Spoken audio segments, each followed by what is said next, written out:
What you talking about, YouTube? Thanks for tuning in for another misadventure with your host, Steve Feck. This is What You Talking About on the Slasher U YouTube channel, part of the Slasher Sports family of programming.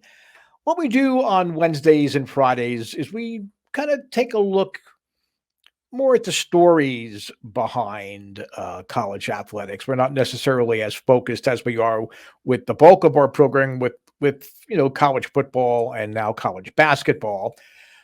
Tonight, I wanted to take a little bit of time and kind of bring you up to speed as to what's going on with some of the fall tournaments that have either already kicked off or in the process of kicking off over the next couple of days. It's been a snowy, wintry day here in my adopted hometown of Pittsburgh, but it's certainly time for fall sports championships. We're kind of gearing up to college football eventually, and we've got the FCS Division Two, Division Three football brackets came out. But I want to talk about some sports that hopefully you are already talking about, especially if you're on campus. And if you're an alumni and you want to find out what's going on in the sports scene for some of your schools, uh, this might be the good place to start. I'm going to talk originally, though, here in the beginning about the women's field hockey tournament, which actually has already advanced to the semifinals. And as you see up there on the screen, we've got number one seed North Carolina. They're going to be playing Penn State, who is sort of kind of upset their way into the semifinals. And then you've got the 2 and 3 seeds, Northwestern and Maryland. Please note, 3 of the 4 teams are from the Big Ten. And when it comes to women's field hockey, certainly here in the 2022 season, the Big Ten has been the dominant force, I think, going all the way through. Now, Penn State has benefited to a degree because they had the teams that they faced here in the quarters and in the second round were all upset victory teams themselves. So Penn State kind of had probably the easiest route to get here. But having watched a lot of women's field hockey over I'd say the last 2 or 3 weeks or so, Penn State has definitely established itself as a team worthy of a national championship. They are going to be facing off against North Carolina, the number one seed overall out of the ACC. They are the highest scoring team left in the tournament here.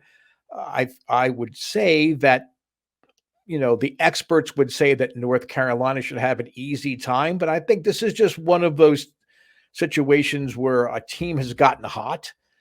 And Penn State certainly is a traditional power in women's field hockey. I think Penn State's going to sneak into the finals. I really do. I think they're going to keep this run going. They've really held opponents either scoreless or to just one goal all the way through the tournament. So I think this might be Penn State's chance to play for a championship. And then you got Northwestern in Maryland.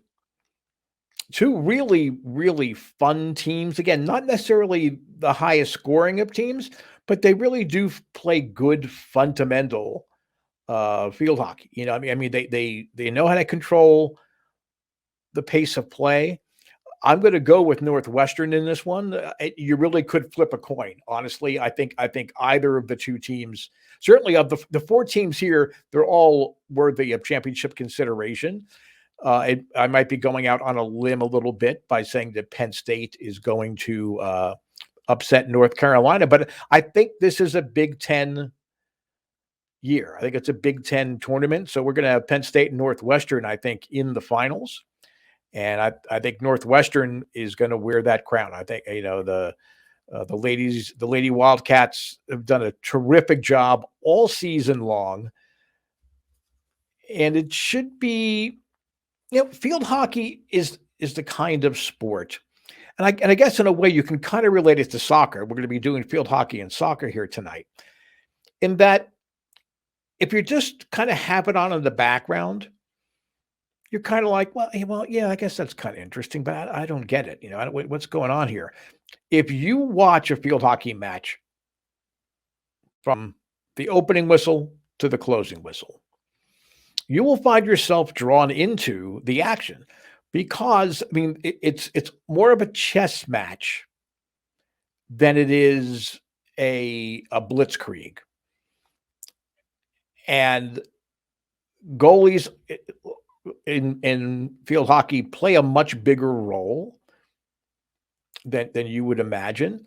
But it really is more of a chess match. I think you see teams early on trying to figure out what kind of passes might have the most success based on, the defensive front that's being put up there.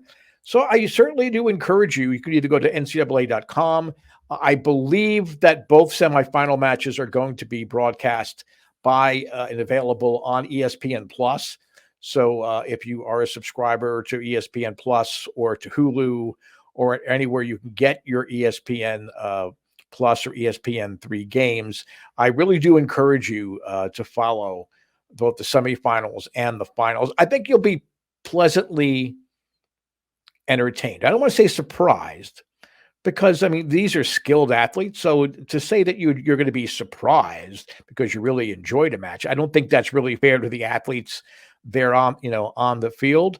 But you're going to really be drawn in, and you're going to be glad that you took the time to watch the semifinals. I wish I would have jumped on this a little bit earlier. There's been some pretty hot topics and stories I wanted to get to, so it took me a while to kind of get around to the women's field hockey tournament. But I do encourage you, please do. If you don't catch it live, go to ncaa.com or go to ESPN Plus in the archives and watch these two matchups and watch the finals. You'll thank me later. Like, you can do that in the comments at any point. You can say, thank you, Feck. You can say, shut up, Feck. You can say, you're an idiot, Feck. The only thing that I ask is when you make your comments is that you explain why I need to shut up or why I'm an idiot. I'm not going to necessarily dispute the fact that I should shut up or that I'm an idiot, but I do want to know why, because that helps us make a better show for you. Plus, it makes for great conversation. Okay, now let's take a look at the men's soccer tournament, which is going to kick off on Thursday, the 17th. There you see the top four seeds: Kentucky, Washington, Syracuse, and Virginia. You notice that there's two teams from the ACC. The ACC is sort of like the Premier League of men's soccer at the collegiate level, if you will. Washington, many would argue, should have been the number one seed based on how they played over the course of the season. But Kentucky is the only undefeated team in the field. 14 wins, 0 losses, 5 draws. Give credit to the men's soccer committee. They honored an undefeated season. It's not that easy in any sport to go undefeated at the collegiate level, but certainly with the men's and women's soccer, to go undefeated, that's quite a feat. So congratulations to the Kentucky Wildcats getting the number one seed. And it should be noted that the Kentucky Wildcats are the number one seed and the conference champion of the Sun Belt Conference. And you may say to yourself, I know as a fact that Kentucky plays in the SEC. I just saw the basketball game the other night, and I've seen Kentucky play in SEC football games. You're correct. They are in the SEC in all sports except for men's soccer. This gives you an idea of how dominant and how all-consuming football is within the Southeast Conference. They do not have a sanctioned SEC conference men's soccer division. I don't know whether they just, if you excuse the pun, punt the ball on this one and say, why bother trying to compete with football? And it's certainly not because you want your best place kicker for the football team. Let's take him away from the soccer team. It's not that. It's just not something that the SEC has ever felt on the men's side that it's worth it. That the crowds don't really come out. That maybe they can't compete as much as, let's say, the women's soccer. Now, there is a Southeastern Conference on the women's side, but on the men's side, there is not. So Kentucky, Washington, Syracuse, Virginia. Virginia probably has the easiest path to advance to the finals. They're going to open up against the winner of Elon and Marshall. Syracuse is a really interesting story. And I think on some levels, they're kind of getting screwed in the bracket seeding here. In the preseason polls, Syracuse was picked to finish fourth in their division within the ACC. Not fourth in the conference, fourth in their division. And they have been really the story of men's soccer the entire season. They've played so well. They won the ACC conference tournament, and they are seated above Virginia, the team that a lot of pundits really thought was going to be the class of the ACC. But you could look at Duke and North Carolina and North Carolina State. You can go up and down the ACC, and there are really talented men's programs. As I said earlier, Washington, if you were taking in all of the games and their entire level of play throughout the season, Washington is probably the best team on paper. But that's the great thing about some of these soccer tournaments. And you're going to see more of it when we get into the women's bracket here in a little bit. I mean, upsets are commonplace in the soccer tournament. And there are teams that just come together during the course of the season, like Syracuse, that really it's not quite as prominent as maybe as in the NCAA tournament, where you have really shocking teams advance to the Elite Eight or to the Final Four. But men's tournament is always competitive, and it's getting more and more competitive as you go along. There's 23 automatic bids. Those are 23 conference winners that get automatic bids. Then there's 25 at-large teams. You'll notice, again, there are 6 teams from the ACC that made it. 2 other participants in this tournament of note: Indiana out of the Big Ten. This is their 36th consecutive tournament appearance. So 36 years, Indiana has made it to the NCAA men's tournament. And St. Louis is back in. This is their 50th NCAA tournament appearance. They have 10 national titles, which is basically the most of any men's program that is out there. If I was going to venture a guess, again, Syracuse is going to have a tough draw coming in. They're going to have to play either Rutgers or Penn, whoever wins that play-in game tomorrow. And this weekend you have play-in games on Thursday, getting into basically then the second round. The higher seed teams have all had buys, in the bracket. So Syracuse is going to have a tough time advancing.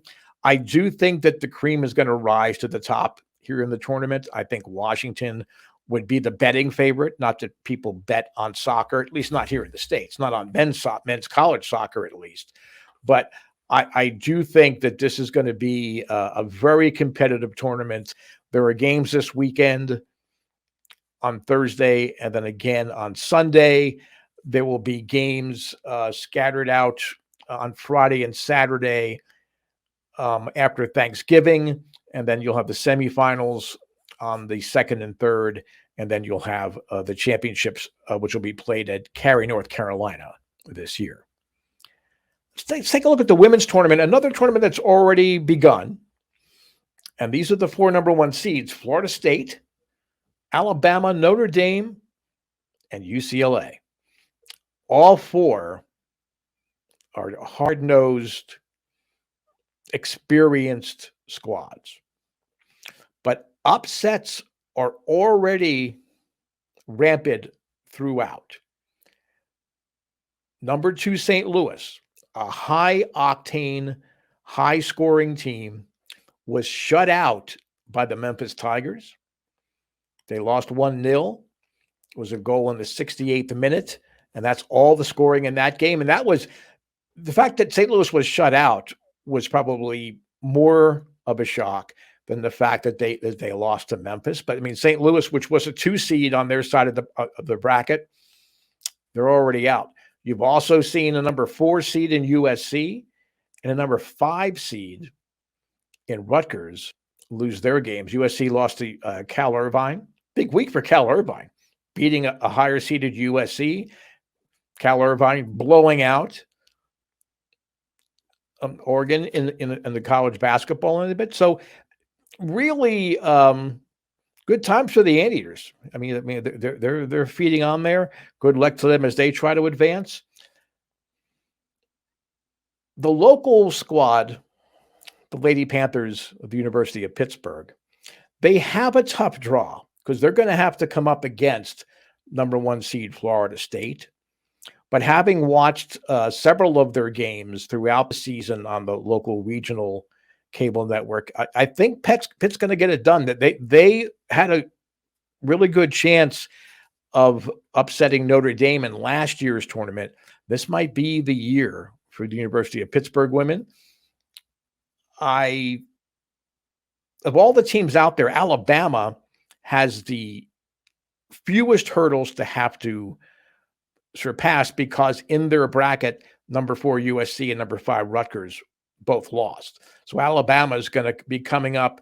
You've got upset-minded teams, and as the old cliche says, you could on any given day, any team can win. But I think Alabama is going to have a pretty clear path going forward. It's been chalk in 2 of the regions. 1 through 4 seeds are all alive. I think it's going to stay that way with Notre Dame and UCLA. Like I said, I like Pitt advancing to the 4. I also like the number 2 seed Duke to also advance in their bracket.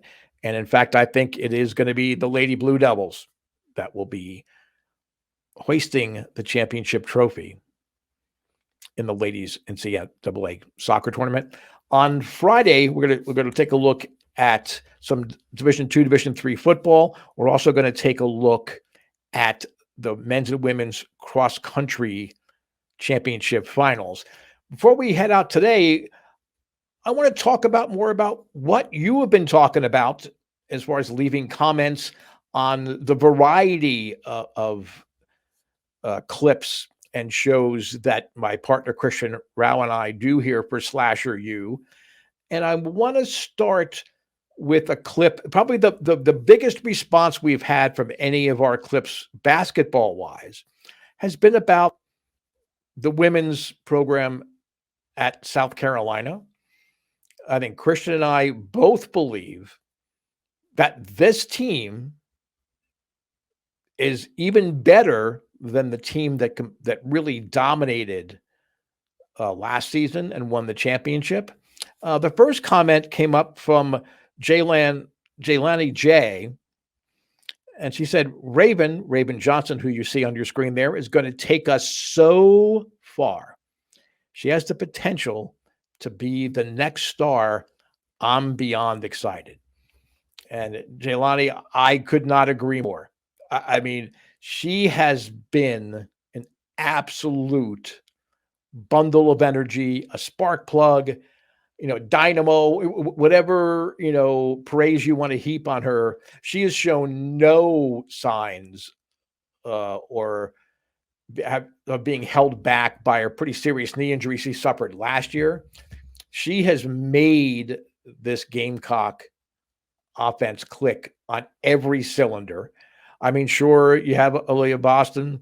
You've got some really terrific players on South Carolina, but they are just mowing down the mid-major opponents that they've faced. And they played a ranked Maryland team who was very, very good. I mean, Abby Myers is a terrific player, but South Carolina just blew him out of the gym. And Raven Johnson was perhaps the biggest reason why. And I've been saying throughout our college basketball coverage so far that I think that Caitlin Clark of Iowa is the most exciting player in college basketball right now on the women's side. Another month or two of playing like this, and Raven Johnson is going to change that conversation, I think. I mean, she is just that good, and she is going to be the star for the Lady Gamecocks once Aaliyah Boston moves on to the WNBA. There's also another really interesting comment, but I'm a safe bet. I love that handle, by the way. And I'm a safe bet said they're not afraid to shoot the three like previous teams. And they're actually decent at shooting it from outside. So teams can't pack the paint to deny our bigs rebounding and inside scoring. And I really hadn't picked up on that dynamic, even though I'd watched, both South Carolina games before they took on Maryland. So after, I saw the comment and responded on the SlasherU YouTube channel to I'm a safe bet.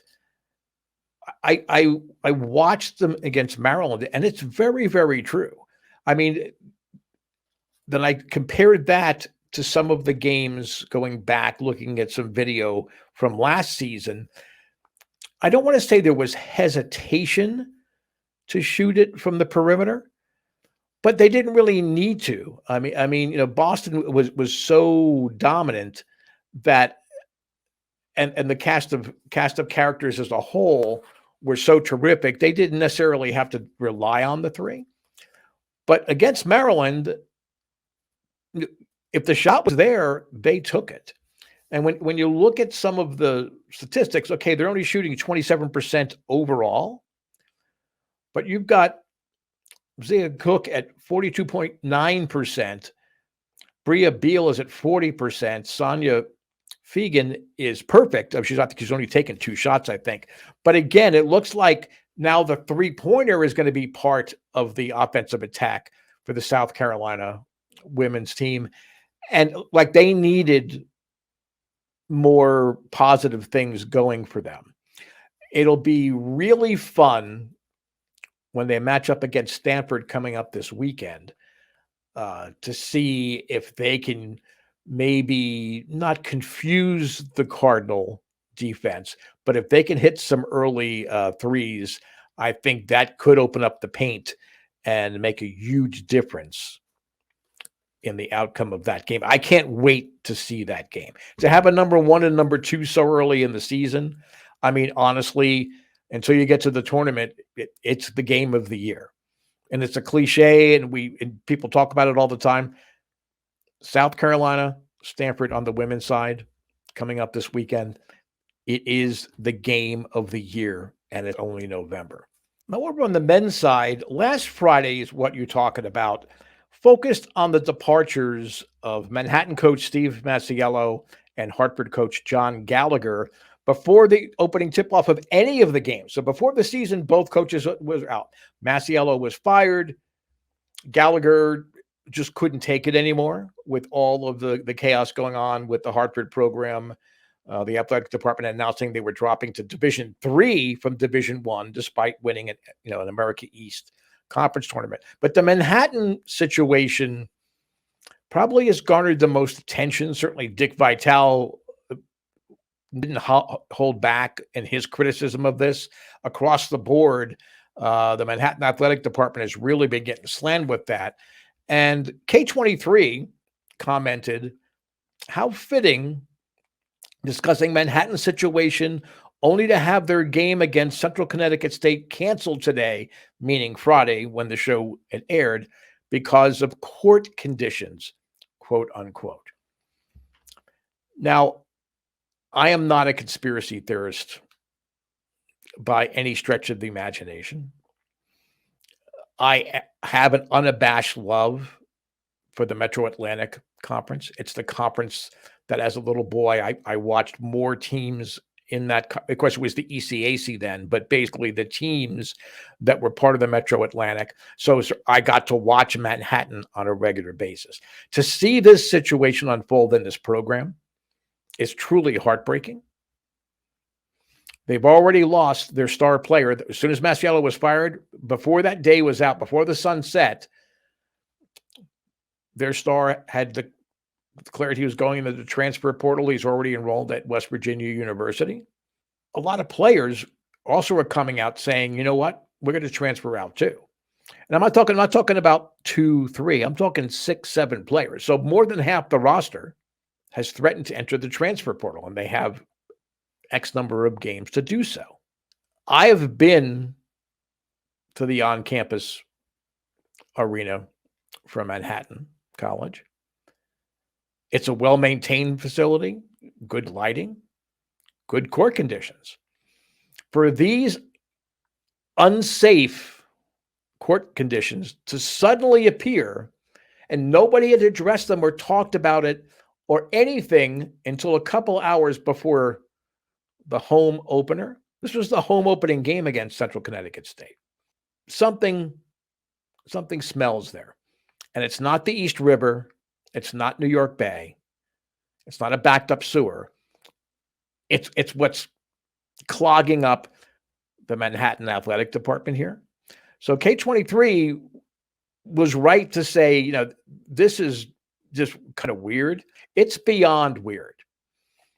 I mean, it's a strategic move to a degree because now Manhattan bought themselves another couple of days to try to talk to these players and not have them enter the transfer portal. Everything about the situation at Manhattan College, a team that honestly had a really great shot at challenging Iona for the MAC title this year, and certainly could have won the tournament and gotten an NCAA berth. Everything about this situation stinks. And all they had to do was just cancel the game and not come up with this thing about unsafe court conditions. I haven't seen any video about it. You know, I think even the local media was a little skeptical about it. So K23, thank you for your comment. And let's hope that we don't have to keep talking about the situation in Manhattan throughout the season. But it breaks my heart to say I have a feeling we're going to be talking about it a lot. Well, I'm out of time. I need to go out and shovel my walk and clean off my car. But we'll be back again on Friday. Thanks for tuning in to What You Talking About here on the SlasherU YouTube channel. Please do like, subscribe. Let us know what you are talking about so that we can bring some of those topics to future shows. I'll see you on Friday. And of course, we'll be talking college football and college basketball with Christian Rao every day throughout the season.